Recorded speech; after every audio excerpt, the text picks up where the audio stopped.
Shalom, selamat pagi bagi kita semua di sini. Perkenalkan, nama saya Elvina Borhuta Galung. Saya tingkat 3 PAK semester 6. Di sini saya akan mempresentasikan laporan bacaan saya dengan mata kuliah homiletika. Laporan bacaan ini berjudul khotbah persiapan atau isi atau bentuk. Yang pertama-tama itu pendahuluan, di mana buku ini dilaporkan adalah buku yang berjudul khotbah persiapan isi bentuk. Dan di sini juga buku ini ditulis oleh Dr. S.D. Jong dan diterjemahkan oleh A. Swetikno. Di mana buku ini menjelaskan bagaimana mempersiapkan khotbah isi firman Tuhan dengan persiapan yang baik. Selanjutnya kita masuk ke dalam bab 1. Yang pertama itu khotbah dan pengkhotbah. Yang pertama sekali ialah khotbah adalah salah satu pemberitaan Injil.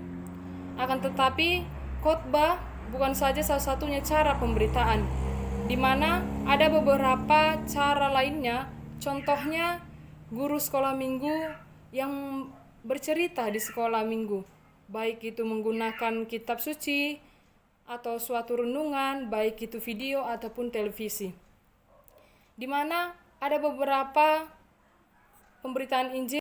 Yang pertama, kabar kesukaan, di mana kabar kesukaan ini ialah khotbah itu adalah kabar kesukaan ataupun sukacita, damai sejahtera bagi setiap orang. Injil ini merupakan dasar yang paling kuat bagi kesukaan yang diharapkan ataupun yang dialami oleh jemaat, di mana firman Allah ini sebagai kerinduan bagi jemaat ataupun seseorang untuk mendengarkan firman Allah. Lalu yang kedua itu kabar untuk jemaat. Kabar untuk jemaat ini ialah pelayanan khotbah ini ditunjukkan kepada kelompok manusia tertentu. Khotbah ini didasarkan dua kabar untuk jemaat. Pelayanan khotbah ini ditunjukkan kepada kelompok manusia tertentu, yaitu jemaat yang terpanggil oleh Tuhan.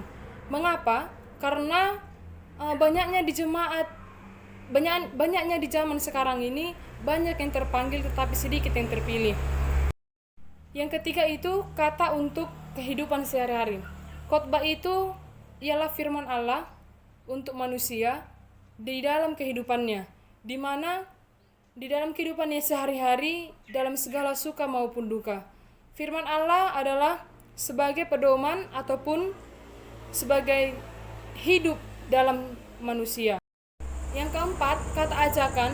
Khotbah ini bukanlah sekedar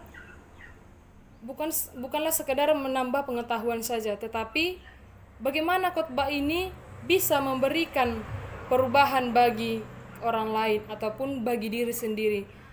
Dan disinilah bagaimana khotbah ini bisa menarik perhatian jemaat untuk boleh mendengarkan firman Tuhan dengan baik. Selanjutnya kita masuk ke dalam bab 2, permulaan mencari nats. Nats itu harus bersifat praktis, dan nats itu juga harus memberikan penerangan bagi kehidupan manusia, baik itu tentang pengalaman-pengalaman dan tentang kekurangan-kekurangan jemaat Kristen. Dan nats itu juga jangan hanya memberikan penerangan secara teoritis, tetapi bagaimana hubungan nats ini dengan kehidupan jemaat ataupun hidup jemaat. Lalu yang ketiga, kita masuk bab yang ketiga. Sesudah menemukan nats itu sering disebut dengan ayat emas atau ayat-ayat yang sering dialami oleh orang lain, di mana sebagian nats ini adalah dari Alkitab yang menjadi dasar khotbah. Nats itu merupakan firman Alkitab yang tidak asing lagi didengar oleh jemaat dari nats yang diketahui atau yang dipercayai jemaat tersebut. Lalu kita masuk ke bab 4, di mana penafsiran yang menjadi pertanyaannya, apa arti nats? Atau isi nats itu. Di mana isi nats itu adalah firman Tuhan yang perlu diterangkan kepada jemaat. Karena dasar khotbah yang baik adalah nats yang ditafsirkan dengan baik.